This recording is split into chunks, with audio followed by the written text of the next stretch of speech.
আসসালামু আলাইকুম এভরিওয়ান। কি অবস্থা সবার? কেমন আছেন সবাই? কার এলাকায় শীত কেমন পড়েছে বলেন তো? আমাদের এখানে তো ভালোই শীত পড়ে গিয়েছে।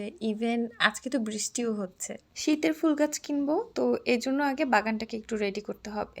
তো এই বাগান রেডি করাটা মানে বাগানের টুকটাক কাজ করাটা এটা আমি অলমোস্ট ৪-৫ দিন ধরে করছি। এমনিতে দেখতে ভালোই লাগছে বাট ভেতরে কিন্তু গাছগুলোর অবস্থা খুবই খারাপ। এই যে দেখেন মরা পাতা, তারপরে হচ্ছে ট্রেগুলাও নোংরা হয়ে আছে, ইভেন টবগুলাও। তো যাই হোক, এখানে যে অনেকগুলো টমেটোর চারা উঠেছিল, তো এগুলো আমি কি করব, আমার তো বারান্দায় জায়গা নেই এগুলো রাখার, তো এগুলো সব আমি বাসার নিচে লাগিয়ে দিয়েছি। আর দেখেন গাছের অবস্থা, দূর থেকে দেখতে ভালোই লাগছে, বোঝাই যাচ্ছে না যে এরকম অবস্থা হয়ে আছে।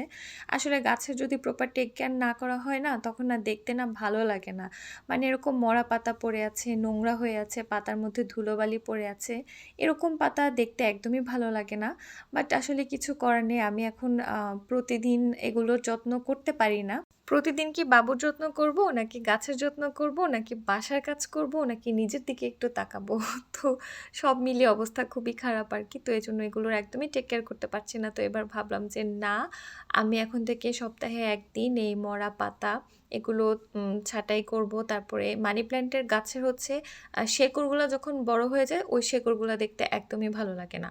তো এজন্য এগুলোকে টুকটাক একটু পরিষ্কার করে নিচ্ছি। আমার যেহেতু গাছের পাতা রেগুলার ক্লিন করা হয় না, আর এগুলো যেহেতু বারান্দাতেই থাকে, তো ধুলাবালি প্রতিদিনই আসে।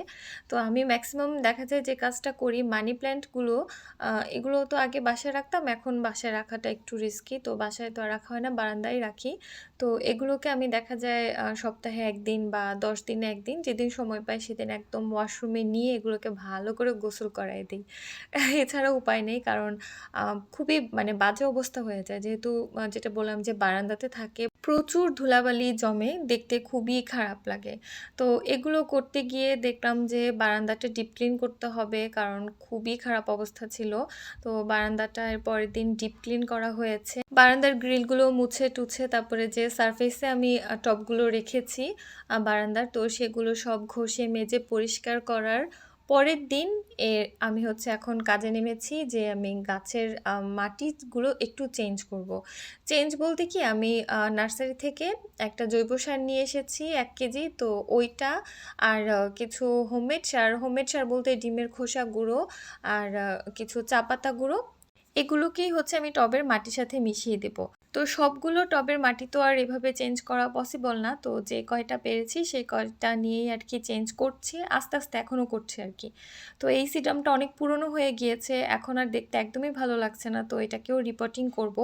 তো মোটামুটি যখনই সিজনাল ফুলগুলো লাগাই বা সিজনাল গাছ লাগাই, তখন দেখা যায় গাছ লাগানোর আগে এরকম টবের মাটিটাকে আমি প্রিপেয়ার করে নিই। তাছাড়া দেখা যায় মোটামুটি হোমমেড সার বা মাঝে মাঝে আমি একটু সরিষার খোল, পচানো পানি ওইটাও দেই। টবের মধ্যে তো অল্প মাটি, তো মাটিটা অনেক পুষ্টিকর রাখতে হয় গাছের জন্য, না হলে হচ্ছে গাছ ভালো করে বাড়ে না। তো এনিওয়েজ টবগুলোকে ভালো করে ঘষে মেজে আমি ধুয়ে নিয়েছি, কিন্তু সব দাগ আসলে উঠানো পসিবল হয়নি, কারণ এগুলো যেহেতু রোদ বৃষ্টি ঝড়ে বাইরেই থাকে, দাগ পড়ে গিয়েছে। আর ২ বছরের মতো হয়ে গিয়েছে এগুলোর অলমোস্ট। তো ভালো করে পরিষ্কার করে টরে তারপরে নতুন করে গাছগুলো রিপোর্টিং করলাম। সবগুলো টব যেহেতু পারিনি, তো আস্তে আস্তে করতে হবে, আরও বেশ কিছু কাজ বাকি আছে। এগুলো আসলে অনেক বেশি মানে সময় সাপেক্ষ কাজ, এগুলো কাজ ধরলে অনেকটা সময় লাগে। কিছু কিছু টব পরিষ্কার করাও বাকি আছে, তো আস্তে আস্তে করে ফেলবো ইনশাল্লাহ। টবের মাটি চেঞ্জের এই কাজটা আমি ফ্রাইডেতে করেছি, কারণ বাবুকে তো একজন ধরা লাগবে, না হয়তো এই কাজগুলো করতে পারবো না।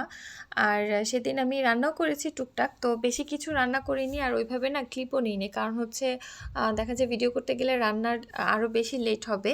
তো খুবই ফার্স্ট আর কি রান্না করে ফেলেছি। মুরগির মাংস রান্না করেছিলাম, আর হচ্ছে একটু পোলাও রান্না করেছি, এই আর কিছুই না। আর সাথে ছিল সালাদ। এই তো এটা দিয়েই হচ্ছে আমাদের ফ্রাইডে স্পেশাল লাঞ্চটা করে নিয়েছি। আর আমার ডাইনিংয়ে একদমই সানলাইট আসে না, পুরা অন্ধকার।